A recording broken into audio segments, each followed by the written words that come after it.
CHAPTER 11 The Night Attack The Halma men were not naturally lazy. They were, in the days before the coming of the Great Sloth, a most energetic and industrious people. Now that the Sloth was obliged to work 8 hours a day, the weight of its constant and catching sleepiness was taken away, and the people set to work in good earnest. I did explain, didn't I, that the Great Sloth's sleepiness really was catching, like measles. So now the Halma men were as busy as ants. Some dug the channel for the new stream, some set to work to restore the buildings, while others weeded the overgrown gardens and ploughed the deserted fields. The head Halma man painted in large letters on a column in the market place these words: "This city is now called by its ancient name of Briskford. Any citizen found calling it Somnolentia will not be allowed to wash in water for a week." The head man was full of schemes, the least of which was the lighting of the town by electricity, the power to be supplied by the Great Sloth. "He can't go on pumping 8 hours a day," said the head man. "I can easily adjust the machine to all sorts of other uses." In the evening a banquet was, of course, given to the Deliverers. The banquet was all pine apple and water, because there had been no time to make or get anything else, but the speeches were very flattering, and Philip and Lucy were very pleased, more so than Brenda, who did not like pine apple, and made but little effort to conceal her disappointment. Max accepted bits of pine apple out of politeness, and hid them among the feet of the guests, so that nobody's feelings should be hurt. "I don't know how we're to get back to the island," said Philip next day, "now we've lost the Lightning Loose." "I think we'd better go back by way of Polistopolis," said Lucy, "and find out who's been opening the books. If they go on, they may let simply anything out. And if the worst comes to the worst, perhaps we could get some one to help us to open the Teal book again, and get the Teal out to cross to the island in." "Lu," said Philip with feeling, "you're clever, really clever. No, I'm not kidding, I mean it. And I'm sorry I ever said you were only a girl. But how are we to get to Polistopolis?" It was a difficult problem. The head man could offer no suggestions. It was Brenda who suggested asking the advice of the Great Sloth. "He is such a fine figure of an animal," she said admiringly. "So handsome and distinguished looking. I am sure he must have a really great mind. I always think good looks go with really great minds. Don't you, dear Lucy?" "We might as well," said Philip, "if no one can think of anything else." No one could, so they decided to take Brenda's advice. Now that the Sloth worked every day, it was not nearly so disagreeable as it had been when it slept so much. The children approached it at the dinner hour, and it listened patiently, if drowsily, to their question. When it had quite done, it reflected, or seemed to reflect, perhaps it had fallen asleep, until the town clock struck 1, the time for resuming work. Then it got up and slouched towards its machine. "Cucumbers," it said, and began to turn the handle of its wheel. They had to wait till tea time to ask it what it meant, for in that town the rule about not speaking to the man at the wheel was strictly enforced. "Cucumbers," the Sloth repeated, and added a careful explanation. You sit on the end of any young cucumber which points in the desired direction, and when it has grown to its full length, say 16 inches, why, then you are 16 inches on your way. "But that's not much," said Lucy. Every little helps, said the Sloth. more haste, less speed.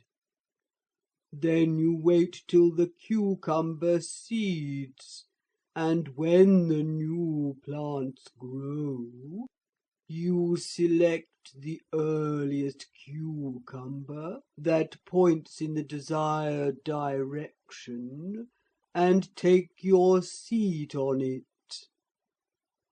By the end of the cucumber season, you will be another 16, or with luck 17 inches on your way. 32 inches in all, almost a yard. And thus you progress towards your goal, slowly but surely, like in politics. "Thank you very much," said Philip. "We will think it over." But it did not need much thought. "If we could get a motor car," said Philip. "If you can get machines by wishing for them." "The very thing," said Lucy. "Let's find the head man. We mustn't wish for a motor, or we should have to go on using it. But perhaps there's some one here who'd like to drive a motor, for his living, you know." There was. A Halma man with an inborn taste for machinery had long pined to leave the gathering of pineapples to others. He was induced to wish for a motor, and a BSA 60 horsepower car snorted suddenly in the place where a moment before no car was. Oh, the luxury! This is indeed like home," sighed Brenda, curling up on the air cushions. And the children certainly felt a gloriously restful sensation. Nothing to be done, no need to think or bother, just to sit quiet and be borne swiftly on through wonderful cities, all of which Philip vaguely remembered to have seen, small and near, and built by his own hands and Helen's. And so at last they came close to Polistopolis. Philip never could tell how it was that he stopped the car outside the city. It must have been some quite unaccountable instinct, because naturally, you know, when you're not used to being driven in motors, you like to dash up to the house you're going to and enjoy your friend's enjoyment of the grand way in which you have travelled.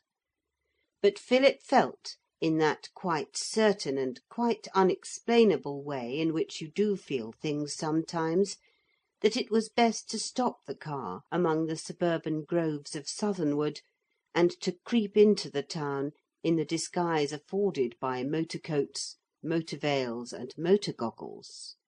For of course all these had come with the motor car when it was wished for, because no motor car is complete without them. They said good-bye warmly to the Halma motorman, and went quietly towards the town, Max and Brenda keeping to heel in the most praiseworthy way, and the parrot nestling inside Philip's jacket, for it was chilled by the long rush through the evening air. And now the scattered houses and spacious gardens gave place to the streets of Polistopolis, the capital of the kingdom. And the streets were strangely deserted. The children both felt, in that quite certain and unexplainable way, that it would be unwise of them to go to the place where they had slept the last time they were in that city. The whole party was very tired. Max walked with drooping tail, and Brenda was whining softly to herself from sheer weariness and weak–mindedness. The parrot alone was happy, or at least contented, because it was asleep. At the corner of a little square planted with southernwood trees in tubs, Philip called a halt. "Where shall we go?" he said.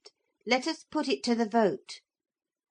And even as he spoke he saw a dark form creeping along in the shadow of the houses. "Who goes there?" Philip cried with proper spirit, and the answer surprised him, all the more that it was given with a kind of desperate bravado. "I go here. I, Plumbeus, captain of the Old Guard of Polistopolis." "Oh, it's you!" cried Philip. "I am glad. You can advise us. Where can we go to sleep? Somehow or other I don't care to go to the house where we stayed before." The captain made no answer. He simply caught at the hands of Lucy and Philip, dragged them through a low arched doorway, and as soon as the long lengths of Brenda and Max had slipped through, closed the door. "Safe," he said in a breathless way, which made Philip feel that safety was the last thing one could count on at that moment. "Now speak low. Who knows what spies may be listening? I am a plain man. I speak as I think. You came out of the unknown. You may be the deliverer or the destroyer, but I am a judge of faces, always was from a boy, and I cannot believe that this countenance of apple-cheeked innocence is that of a destroyer." Philip was angry, and Lucy was furious, so he said nothing, and she said, "Apple-cheeked yourself," which was very rude. "I see that you are annoyed," said the captain in the dark, where, of course, he could see nothing. "But in calling your friend apple-cheeked, I was merely offering the highest compliment in my power. The absence of fruit in this city is, I suppose, the reason why our compliments are like that. I believe poets say, 'Sweet as a rose.' We say, 'Sweet as an orange.' May I be allowed unreservedly to apologise?" "Oh, that's all right," said Philip awkwardly. "And to ask whether you are the Deliverer?" "I hope so," said Philip modestly. Of course he is," said the parrot, putting its head out from the front of Philip's jacket. "and he has done 6 deeds out of the 7 already." "It is time that deeds were done here," said the captain. "I'll make a light and get you some supper. I'm in hiding here, but the walls are thick and all the shutters are shut." He bolted a door and opened the slide of a dark lantern. "Some of us have taken refuge in the old prison," he said. "It's never used, you know, so her spies don't infest it as they do every other part of the city." "Whose spies?" "The Destroyer's," said the captain, getting bread and milk out of a cupboard. "At least, if you're the Deliverer, she must be that. But she says she's the Deliverer." He lighted candles and set them on the table as Lucy asked eagerly, "What destroyer? Is it a horrid woman in a motor veil?" "You've guessed it," said the captain gloomily. "It's that Pretenderette," said Philip. "Does Mr. Noah know? What has she been doing?" "Everything you can think of," said the captain. "She says she's queen, and that she's done the 7 deeds, and Mr. Noah doesn't know because she's set a guard round the city, and no message can get out or in." "The Hippogriff?" said Lucy. "Yes, of course I thought of that," said the captain, "and so did she. She's locked it up and thrown the key into one of the municipal wells." "But why do the guards obey her?" Philip asked. 'They're not our guards, of course,' the captain answered. 'They're strange soldiers that she got out of a book. She got the people to pull down the Hall of Justice by pretending there was fruit in the gigantic books it's built with. And when the book was opened these soldiers came marching out. The Sequani and the Aedui they call themselves. And when you finish supper we ought to hold a council. There are a lot of us here, all sorts. Distinctions of rank are forgotten in times of public peril.' Some 20 or 30 people presently gathered in that round room from whose windows Philip and Lucy had looked out when they were first imprisoned. There were indeed all sorts, match servants, domino men, soldiers, China men, Mr. Noah's 3 sons and his wife, a pirate, and a couple of sailors. 'What book,' Philip asked Lucy in an undertone, 'did she get these soldiers out of?' 'Caesar, I think,' said Lucy, 'and I'm afraid it was my fault. I remember telling her about the barbarians and the legions and things after father had told me. When she was my nurse, you know.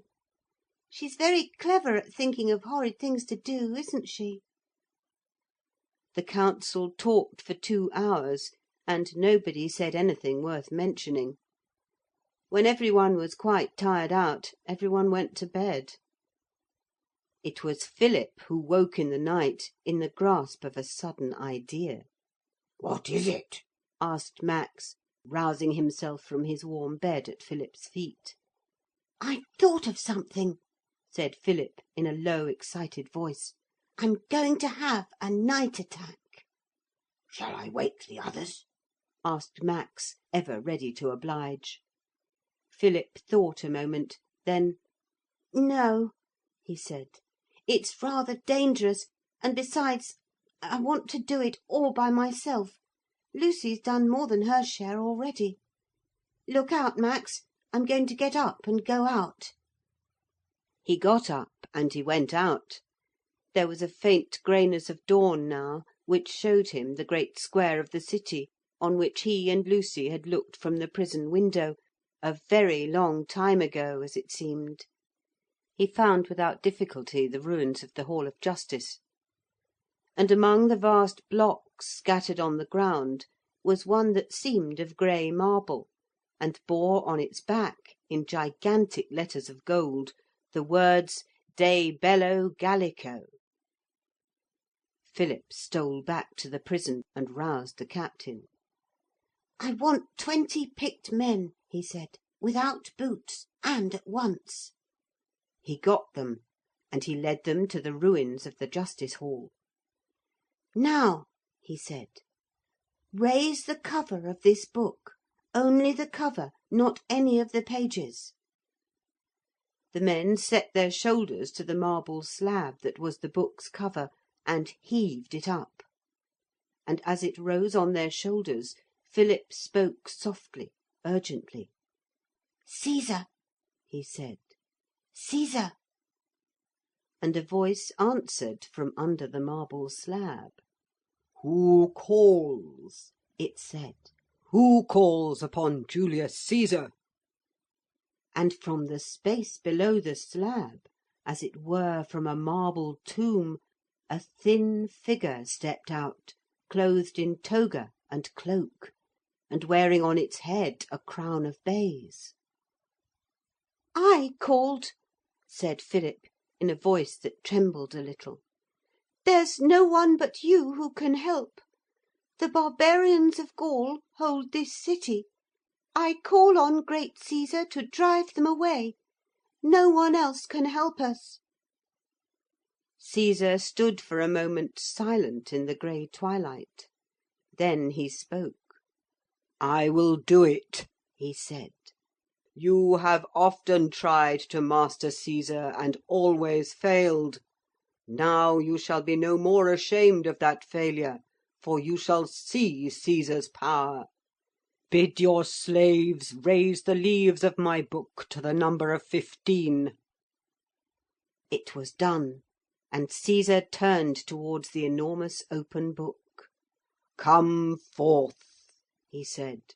"Come forth, my legions." Then something in the book moved suddenly, and out of it, as out of an open marble tomb, came long lines of silent armed men, ranged themselves in ranks, and passing Caesar, saluted. And still more came, and more, each with the round shield and the shining helmet and the javelins and the terrible short sword. And on their backs were the packages they used to carry with them into war. "The barbarians of Gaul are loose in this city," said the voice of the great commander. "Drive them before you once more, as you drove them of old." "Whither, O Caesar?" asked one of the Roman generals. "Drive them, O Titus Labienus," said Caesar, "back into that book wherein I set them more than 1900 years ago, and from which they have dared to escape. Who is their leader?" he asked of Philip. "The Pretenderette," said Philip. "A woman in a motor veil." "Caesar does not war with women," said the man in the laurel crown. "Let her be taken prisoner and brought before me." Low voiced, the generals of Caesar's army gave their commands, and with incredible quietness the army moved away, spreading itself out in all directions. "She has caged the Hippogriff," said Philip, "the winged horse, and we want to send him with a message." "See that the beast is freed," said Caesar, and turned to Plumbeus, the captain. "We be soldiers together," he said. "Lead me to the main gate. It is there that the fight will be fiercest." He laid a hand on the captain's shoulder, and at the head of the last legion Caesar and the captain of the soldiers marched to the main gate. Chapter 12